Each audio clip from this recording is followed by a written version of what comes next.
Alors, Baruch Hashem, on vient de m'annoncer que ce soir, c'est la Iloula, la Azkara de Rabbi Chaim, de Volojine, le Nefesh HaChaim. Donc on a le mérite d'étudier son livre. Nous sommes Shahar Dalet, Perek Lamed Bet toujours, 32e Perek, c'est un long Perek très très important.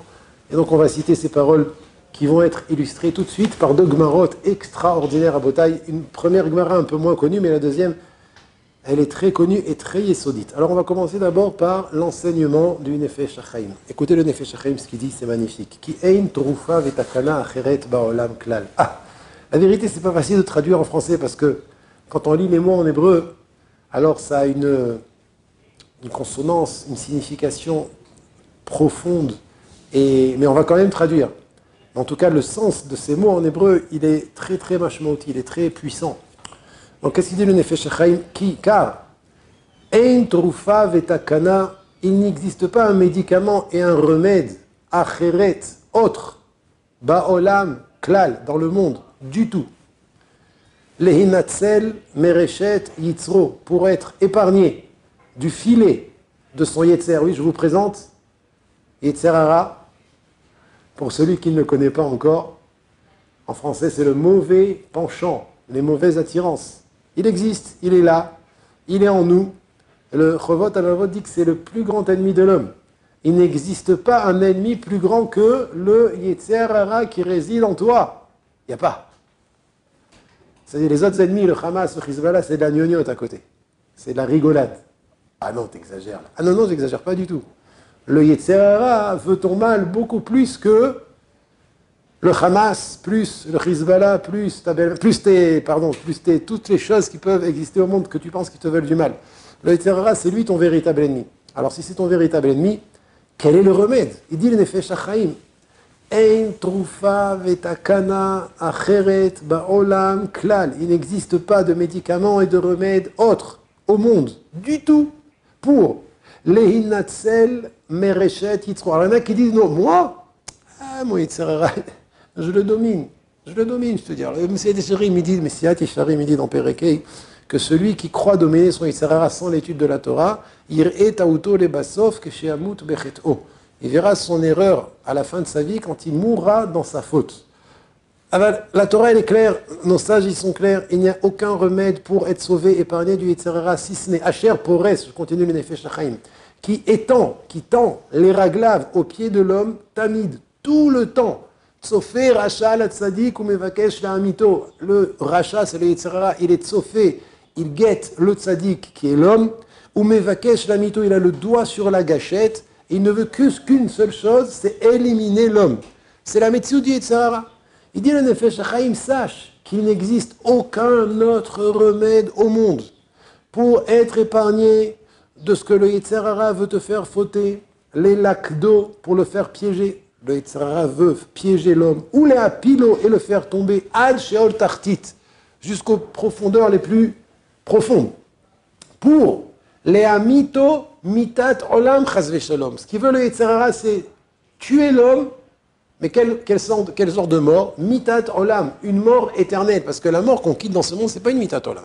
Adraba, un juif, quand il quitte ce monde, il part pour la vraie vie. C'est pour ça que quand Sarah Imenu elle est niftera, la paracha, elle s'appelle Chaye Sarah. La vie de Sarah, elle commence. Yaakov Avinu, quand il est niftar, c'est Vayechi Yaakov. Attends, il est mort et tu appelles la paracha Vayechi? Oui, parce que la vraie vie, elle commence après la mort. Donc c'est pas la mort. La mort qu'on connaît dans ce monde, c'est pas la vraie mort. C'est pour ça qu'on a une halakha dans Parashat Re'eh qu'il ne faut pas trop s'endeuiller, prendre le deuil quand quelqu'un quitte ce monde, même un proche. Parce que Behemet, la Neshama, l'homme, il est éternel, il ne meurt pas. Par contre, le Yetzer hara, ce qu'il veut, c'est tuer l'homme, la vraie mort. Mitat olam, la vraie mort. Il y a la vraie vie, et il y a la vraie mort aussi. C'est quoi la vraie mort? Ce qu'il dit ici le Nefesh HaChaim, c'est ce que le Yetzer hara, il essaye de faire. Alors il faut savoir une chose, Rabotai, c'est que le vrai et le seul remède contre ce Yetzer hara qui veut ta vraie mort, et là, il dit Nefesh HaChaim, Aliédé à Esek Batora Akdosha. Il n'y a pas d'autre remède. Il n'y a pas d'autre remède. Ce n'est que par Esek Batora Akdosha, en étudiant la Torah Akdosha. Asher Az, lorsque l'homme il étudie la Torah Akdosha, Nikra, l'homme est appelé Ish Chai. Ish Chai, un homme vivant. Sans Torah Rachmana Litzlan, puisque on a dit Tsofer Hachal Tzadik ou Mevakesh Lamito, le Yetzer Hara toujours, il guette l'homme pour le tuer, et sans le Hesek de la Torah, sans l'étude de la Torah, l'homme n'est pas appelé vivant. C'est seulement Edim Nefesh HaChaim. Ce n'est que à l'aider à Hesek Batora Kedosha qu'il est appelé Ish Chai. Pourquoi? Sheu Davuk, car il est collé. Aliyada, par la Torah, Bachelko, Bechai Olam, Bechaye Olam Amitim. À ce moment-là, il est collé par son Chelek qu'il étudie dans la Torah, Bechaye Olam, à la vie éternelle, à Amitim, la vraie vie. Kemo Shekatuv, comme il est écrit, Ki Chayecha. Car la Torah, c'est ta vie. Qu'est-ce que ça veut dire Ki Chayecha? Selon le Nefesh HaChaim, comme quand on dit le soir Marvit, je l'ai déjà parlé de ça, Ki Em Chayenu Veorech Yamenu. Qu'est-ce que ça veut dire Ki Em Chayenu Veorech Yamenu? C'est la vraie vie. La vraie vie, Hem Chayenu, l'étude de la Torah, les paroles de la Torah, Hem Chayenu, car c'est grâce à elle qu'on est collé à la vraie vie. Qu'il est appelé à ce moment-là l'homme Ish Chay. Voilà.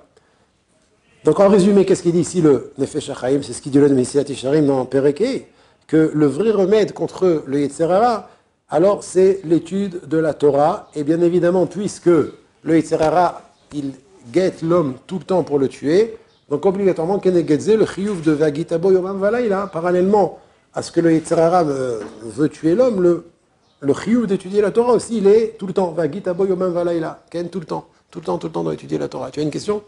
Non? Alors, à ce sujet, le Nefesh HaChaim va ramener deux Gemarot. Et ces deux Gemarot, voilà, c'est le Ikar du shiur de ce soir, Bezrat Hashem. La première Gemara se trouve dans Avodah Zara. Je vais à la source, oui, Shmuel. Je vais directement à la source, tu peux, mais c'est marqué dans le Nefesh HaChaim aussi. Okay?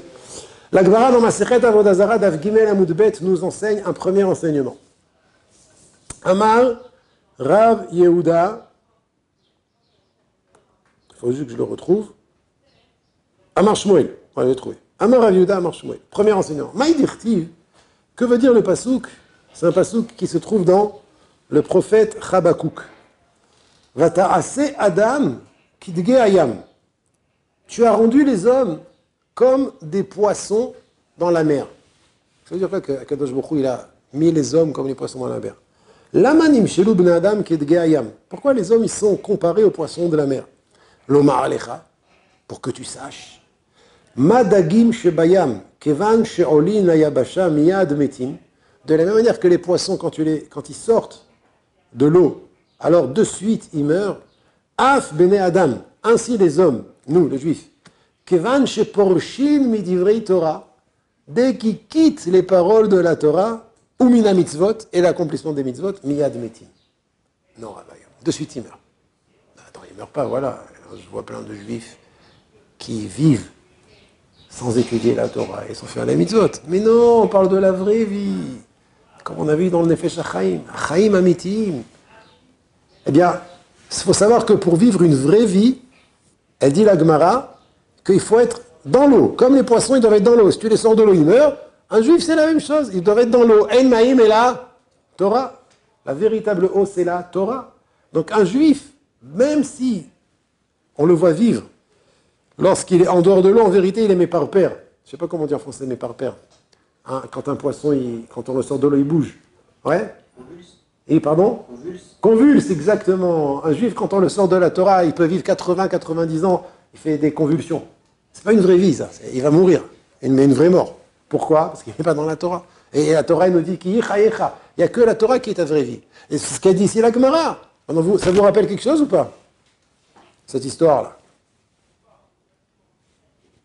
Alors, le Maharsha, il dit sur cette Gemara que comme on a comparé la Torah à l'eau, dans plusieurs endroits, de la même manière que les poissons ne peuvent pas vivre en dehors de l'eau, ainsi un juif ne peut pas vivre en dehors de la Torah.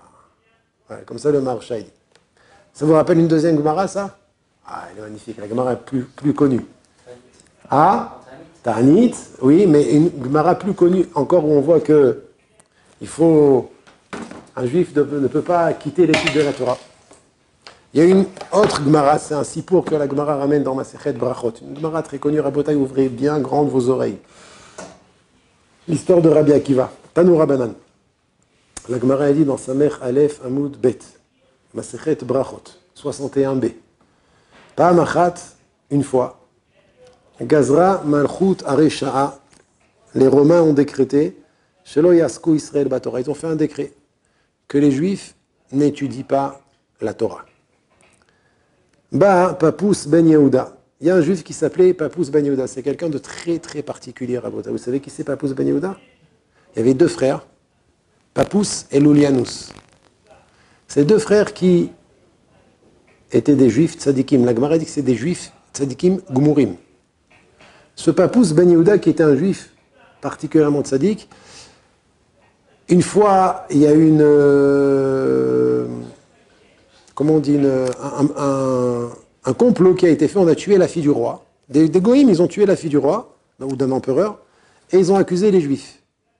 Maintenant, l'empereur, il a dit, si vous ne me dites pas qui a tué ma fille, alors je tue tous les Juifs. Deux frères sont venus, Papous et Loulianus, donc ce monsieur, il a dit, c'est nous qui l'avons tué. D'accord? Et il les a tués. D'accord? Maintenant, cette histoire, elle est avant qu'il se soit dénoncé. L'histoire que je vais raconter maintenant dans la Gemara, c'est avant que Papous soit parti voir l'empereur et lui dire c'est nous qui avons tué la fille du roi, bien que ce n'était pas vrai, pour sauver tout l'âme Israël, pour sauver tous les Juifs. Alors, une fois, donc je répète, une fois, les Romains ont décrété que les Juifs n'avaient pas le droit d'étudier la Torah, et Rabbi Akiva, qu'est-ce qu'il a fait? Papous Ben Yehuda, d'abord, ce fameux Papous Ben Yehuda, il est venu, Matzol et Rabbi Akiva, il a trouvé Rabbi Akiva, qui était sur la place publique, Shayamakil Kilot Barabim Osek Batora. Il réunissait plein de gens sur la place publique, ça, il n'était pas au Beth Midrash. Il réunissait beaucoup de gens sur la place publique, malgré le décret, et là-bas, ils étudiaient la Torah, ils enseignaient la Torah.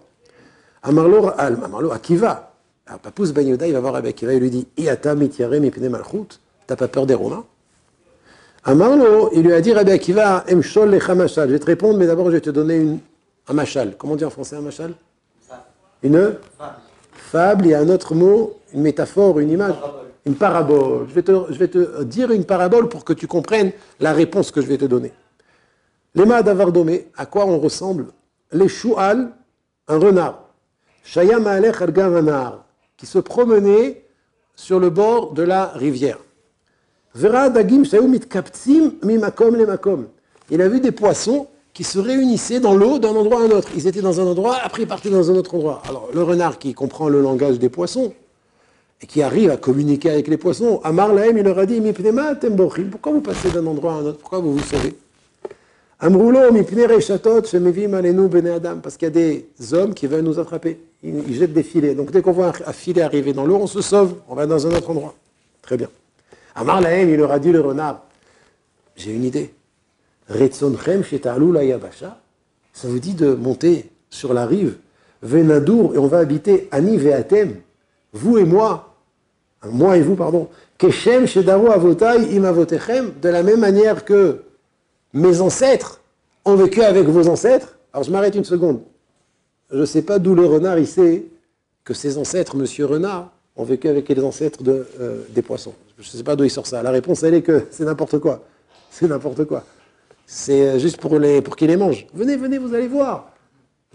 Il a même été jusqu'à inventer que les ancêtres des renards vivaient avec les ancêtres des poissons sur la Yabasha. Même que ça ne veut rien dire, c'est n'importe quoi. Je ferme la parenthèse. En tout cas, c'est ce que le renard a proposé aux poissons. Vous avez peur des filets? Mais venez monter avec nous sur la rive. Montez avec les renards, on va vivre ensemble. Lui, sa kavana, c'était quoi? Le renard, ce qu'il voulait, c'était les manger. Amroulo, les poissons ont répondu au renard. Ataou shomrim alecha pikeach shebachayot. C'est toi qu'on appelle la bête la plus intelligente. Lo pikeach ata elatipesh ata. T'es pas intelligent, t'es bête. Pourquoi t'es bête? Écoute, on va te répondre. Regardez ce que les poissons, c'est Rabbi Akiva qui parle à Papous. Regardez ce que les poissons disent au renard. Uma bemakom chiyotenu. Si déjà à l'endroit où on vit, Anumitiarin, on a peur et on se sauve d'un endroit à un autre. Si déjà quand on est dans l'eau, on a peur et on doit se sauver d'un endroit à un autre. Bemakom mitatenu alachat kama vekama. Alors sur la rive, qu'il n'y a plus d'eau, l'endroit où on meurt, c'est sûr là-bas on meurt. À plus forte raison qu'on doit avoir peur.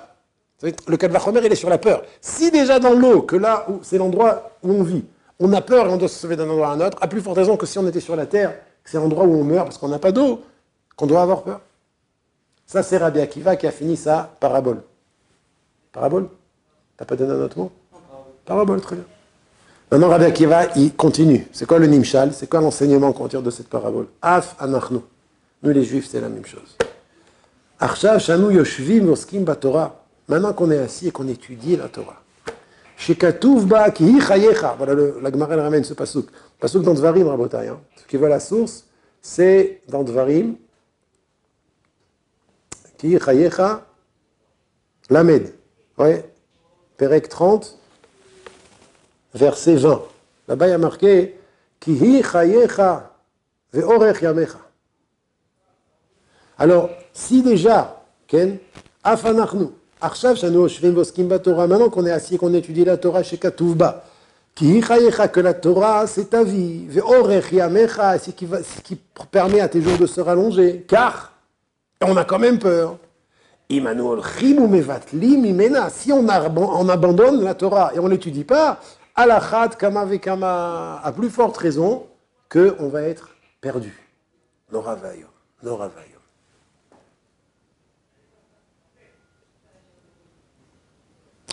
Amrou, la Gemara elle continue. Loayu yamim moatim achetafsu les Rabbi Akiva. Il n'y a pas beaucoup de jours qui sont passés. On a attrapé Rabbi Akiva. Les Romains ont attrapé Rabbi Akiva. Vechavshu bebeit asurin.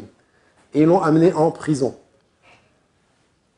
À côté de ça, tafsou les papous ben Yehuda. C'est pas marqué ici dans la Gemara.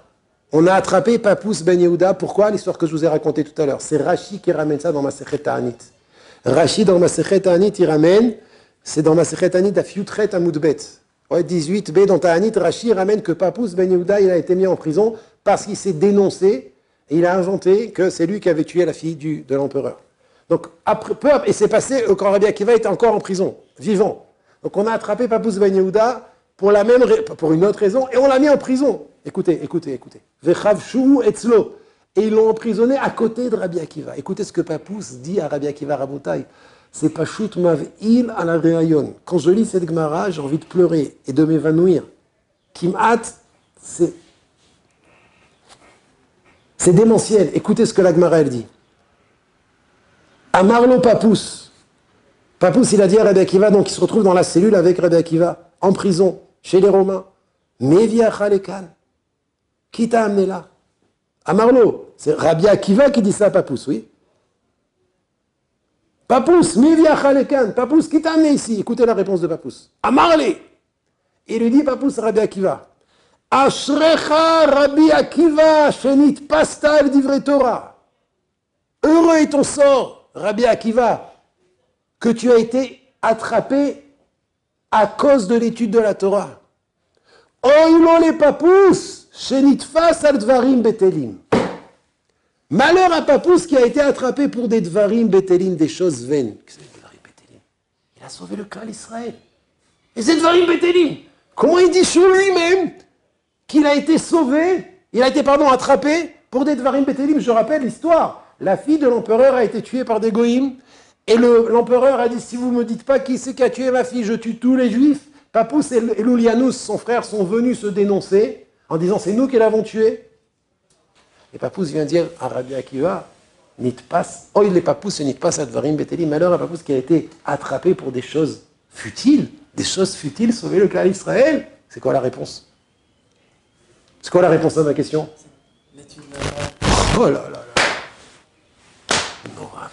Mais qu'est-ce qu'il y a marqué dans cette Gemara, Rabotai, vous vous rendez compte? Papous, il est en train de dire à Rabbi Akiva, Shrecha Rabbi Akiva, Shenit Pastal, Divrei Torah.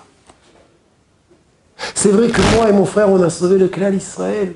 Aval par rapport à l'étude de la Torah, c'est Dvarim Betelim. Nora Ve'ayom. Nora Ve'ayom. Où est-ce qu'on retrouve la même idée? Vous vous rappelez où est-ce qu'on retrouve la même idée? Il y a marqué dans Masechet Megillah. La dernière page du Perek Rishon, Tetzaïn, Amoudbet. La Gemara al-Ba, elle dit Gadol Talmud Torah Yoter Me'atzalat Nefashot. L'étude de la Torah, elle est plus grande que Atzalat Nefashot. D'où est-ce qu'on apprend ça de Mordechai? Que Mordechai Hatzadik, avant qu'il sauve le clan Israël, avant l'histoire de Purim, il était dans un Knesset Agdola à un certain niveau. Après le Nes de Purim, il est descendu de niveau. Et la Gemara explique pourquoi il est descendu de niveau. Parce qu'entre-temps, il y a eu le Nes de Purim, ça a duré des années. Et Mordechai, il était occupé, il étudiait moins. Alors, Taz, il pose la question, mais je ne comprends pas. Pikoach nefesh dochet quoi la Torah? Qu'est-ce que la Gemara lui reproche? Gadol, Talmud Torah, yoter me'etzalat nefeshot. Quoi? Mordechai, il aurait dû continuer à étudier et ne pas aller sauver le clan Israël? Réponse, il répond le Taz, dans Yichot Tzedaka, dans Yoredea. Il répond non, t'as rien compris. Vadaï, que ce qu'il devait faire, il a fait. Il a fait ce qu'il devait faire. Mordechai a agi comme il fallait agir. Il fallait s'arrêter d'étudier et aller sauver le clan Israël avec le Nes de Purim. Mais la question, ce qu'elle veut nous dire, la Gemara dans Megillah, Gadol, Talmud Torah, Yoter, Me'atzalat, Nefashot, ça veut dire quoi? La question là-bas, c'est pas qu'est-ce que tu dois faire. C'est sûr que si tu dois aller à Tzil, même Nefesh Achat mi Israël, tu dois le faire, arrêter d'étudier, aller le sauver. La question, elle est, qui c'est qui a plus de mérite? Est-ce que c'est quelqu'un qui étudie la Torah et qui ne s'est pas présenté devant lui à Tzalat Nefashot? Ou bien c'est quelqu'un qui a dû s'arrêter d'étudier la Torah pour aller sauver pas une personne, le clan Israël? Et sur ça, la Gemara, elle dit Talmud Torah Gadol Bi'atzalat Nefashot. Ça veut dire un juif qui étudie dans son coin en Beth Midrash. Il a plus de mérite qu'un homme comme Mordechai qui va sauver tout le clan Israël. Ashrecha Rabbi Akiva shenitpasta al divrei Torah. Oh, non, les papous, shenitpas. Lui-même, il dit Al-Dvarim Betelim. C'est vrai que j'ai sauvé le clan Israël, moi aussi. Comme Mordechai. Aval, comme tu as dit, Rabbi Chaim, par rapport à l'étude de la Torah. Oh, non, les papous. Gadol Talmud Torah yoter me'atzalat nefashot, Rabotai. On n'a pas les bonnes lunettes. Je pense que si on avait les bonnes lunettes, alors on donnerait plus d'importance à notre étude. Sans regarder les autres, je parle pour moi. Mais je parle pour moi. Mon étude, elle serait plus chère à mes yeux. Et je peux vous dire une chose.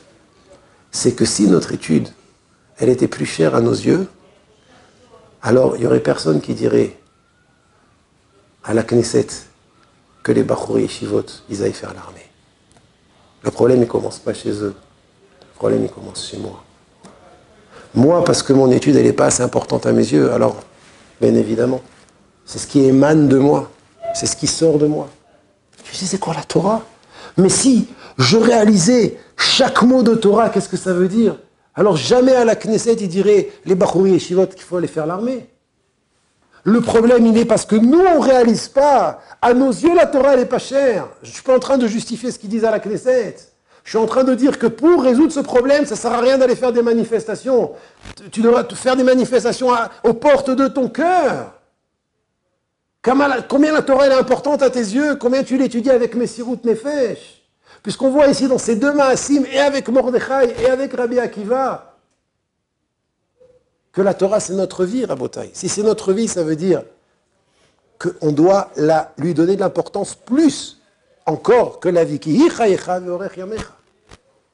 Et c'est sûr que plus on va donner l'importance à notre propre Torah, plus notre Torah, elle va être chère. Elle va monter très haut. Elle va engendrer que tout le monde va faire tchouva. La Gemara, elle continue, elle dit, après que Papous ait rejoint Rabbi Akiva en prison, Bécha, la suite elle est connue, Bécha, Sheotziou et Rabbi Akiva, la Riga, qui est le moment où on a sorti Rabbi Akiva pour le tuer. Zman Kriyat Shema, c'était le moment où il fallait lire Kriyat Shema. Vayu Sorkim et Bessaro Bemasrikot Shel Barzel. Et on arrachait sa chair avec des masrikot, des brosses en fer. Alors je vous ramenais le Talmud Yerushalmi dans Masechet Sota, Perek et Alachae qui raconte là-bas comment ça s'est passé la mort de Rabbi Akiva. Kacher Nidon Rabbi Akiva, qui c'est qui était le bourreau de Rabbi Akiva? C'était quelqu'un qui s'appelait Tornus Repus Aracha. Donc lorsque Rabbi Akiva a été jugé par Tornus Repus Aracha, Ashasak Batora, il dit le Korban Aïda, parce qu'il étudiait la Torah, et Giazman Kriyat Shema. Le temps de Kriyat Shema est arrivé, Rabbi Akiva, Kara Shema Vetzachak. À ce moment-là, Rabbi Akiva, il disait Shema Israël, et rigolait. Adonai Eloheinu. Adonai Echad. Et on arrache sa peau à Rabbi Akiva. Oui, Rabbi Akiva, c'était quelqu'un qui rigolait beaucoup, oui. Qui rigolait beaucoup. Sauf Masechet Makot, quand il a vu le Beth Amikdash détruit, tous les Tanaïm y pleuraient là-bas, et lui rigolait. Rabbi Akiva, c'était quelqu'un qui avait toujours le sourire aux lèvres, jusqu'au moment où il quitte ce monde, quand on est en train de le on le torture. À Marlot, on nous repousse. Saba, Saba. Tonus repousse à Rachel lui dit, vieux, vieux, o mechachef ata, o boet beisourim ata. Soit tu es un sorcier, soit tu donnes des coups de pied dans les souffrances. Alors le Mefaresh, il explique là-bas, le Pnei Moshe. C'est comme mechachef, tu arrives à faire des sorcelleries contre les Issourim, soit tu es boet beisourim pour m'énerver. Comme ça, il dit le bourreau. Alors Rabbi Akiva, il lui a dit, Rabbi Akiva, en train de se faire arracher la peau, Tipah rucho shel oto ish, que tu meurs. Lo mechachef ani velo boet beisourim ani. Ni je suis sorcier, ni je donne des coups de pied dans les souffrances. Et là, Kol yamai karati ve'afta et Hashem elokecha bechol levavcha uvchol nafshecha uvchol meodecha. Avti oto bechol levavi. Il dit toute ma vie j'ai lu le passouk. Tu aimeras Hashem, ton Dieu, de tout ton cœur, de toute ton âme et de tout ton mammon. J'ai fait bechol levavi. J'ai été mekayem bechol levavi. J'ai aimé mon Hashem de tout mon cœur. Avti oto bechol mamoni. J'ai aimé Hashem de tout mon argent. Aval lo izdamen mi le'ov oto bechol nafshi. J'ai jamais eu l'occasion de l'aimer de toute ma vie. Ve'achshav sheba leyadi le'avo bechol nafshi. Maintenant que je peux l'aimer de tout mon âme. Vegiazman Kriyat Shema. Et au moment où tu veux me tuer, le moment de Kriyat Shema est arrivé. Ubelibi ein shemet safek upikpuk be'inyan. Et dans mon cœur, j'ai pas un soupçon de pikpuk, de remontrance, chasve shalom, rien, aucun soupçon. Vechi lo esmach. Ne vais-je pas me réjouir? Tu me vois rigoler. Tu sais pourquoi je rigole? Parce que je suis content. Pourquoi je suis content? Parce que maintenant je peux dire, j'ai accompli la mitzvah de Ve'ahavta et Hashem Elokecha bechol levavecha uvechol nafshecha uvechol meodecha vechol nafshecha. C'est le Yerushalmi dans Masechet Sota. Perek Hei Alachai. Et maintenant, Anilo Ismar, je vais pas rigoler. Je rigole pas pour me moquer, je rigole parce que je suis content. Et la Gemara, elle termine et elle dit, Hayam arich be'echad. Il a prolongé le mot echad. Et là, son âme, elle a quitté. Elle est sortie de son corps. Yatzta bat kol ve'amra, il y a une voix céleste qui est sortie et qui a dit Ashrecha Rabbi Akiva she'atza nishmatra be'echad. Heureux es-tu, Rabbi Akiva, que ta neshama, elle est sortie lorsque tu as prononcé le nom Hashem Echad, Dieu est un. Bon, il y a beaucoup de sodotes et d'explications et d'enseignements qu'on doit tirer de cette Gemara. Mais le plus important, c'est ce que j'ai dit tout à l'heure, Ken. Ashrecha Rabbi Akiva shenit pastal divrei Torah. Rabbi Akiva, il a donné sa vie pour la Torah, il est mort pour la Torah, mais en vérité, c'est la vraie vie. Ki yichayecha. Combien on peut... tout est un travail intérieur de réflexion, de méditation, d'appréciation. Chaque petite appréciation qu'on peut apprécier un peu plus la Torah, un petit peu plus, ça vaut... Waouh! Ça vaut une richesse inouïe, Rabotai. Tout chizouk, aussi petit soit-il dans l'étude de la Torah, dans lequel on est marir, on donne de la valeur un peu plus à l'étude de la Torah, et surtout à notre propre étude. Croire en la force extraordinaire de notre étude. Chaque mot de Torah, c'est chaval à la zman, c'est quelque chose de remarquable. Qu'Hachem nous aide à agrandir en nous cet amour et cette appréciation de la Torah et que Bisroudze, il amène Bekarov, le Mashiach Titkenu, Bimera, Be'amenu, Amen.